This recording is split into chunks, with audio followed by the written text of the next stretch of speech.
তো এখানে বসে আমরা চা খাচ্ছিলাম, হঠাৎ একটা চোখ পড়লো, এখানে একটা দোকান আছে ছোট দেখে, তোমাদেরকে দেখাচ্ছি। সামনে দেখো, ওখানে একটা ছোট্ট দেখে ছোট্ট একটা ঘর আছে, কুটির ঘর, কুটির কি বলে ঘরগুলোকে না, ছোট্ট একটা ঘর। সেই ঘরের মধ্যে লেখা আছে সেলফ পেমেন্ট শপ জুলেকে।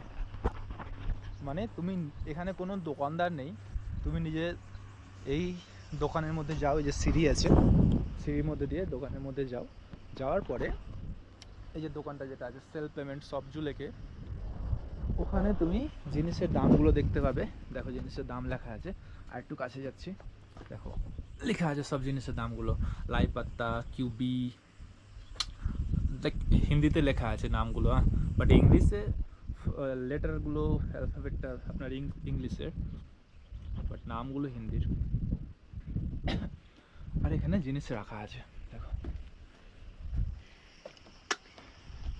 আর দাম লেখা আছে। তোমায় কী করতে হবে, তুমি একটা এটা নিয়ে গেলে দেখো 150 টাকা লেখা আছে, এই জিনিসটার দাম 150 টাকা।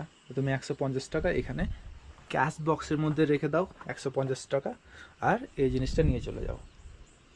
তো পুরোপুরি এখানে অনেস্টির উপরে কাজ করবে, বিশ্বাসের উপরে কাজ করবে।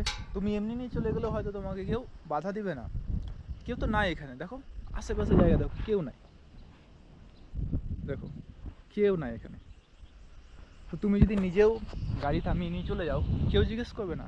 বাট অনেস্টির উপরে কাজ করছে এখানে, বিশ্বাসের উপরে, যে তুমি ওই জিনিসটা নিয়ে টাকাটা দিয়ে চলে যাবে, ঠিক আছে। তো এইরকম সব তুমি নাগাল্যান্ডের অনেক ভিলেজের মধ্যে তুমি এরকম শপ দেখতে পাবে, স্পেশালি নর্থ ইস্টের মধ্যে, যেমন নাগাল্যান্ড হয়ে গেল, মিজোরাম হয়ে গেল, অরুণাচল প্রদেশ হয়ে গেল, মণিপুর, এসব জায়গাতে তুমি এরকম সেলফ পেমেন্ট শপগুলো দেখতে পাবে।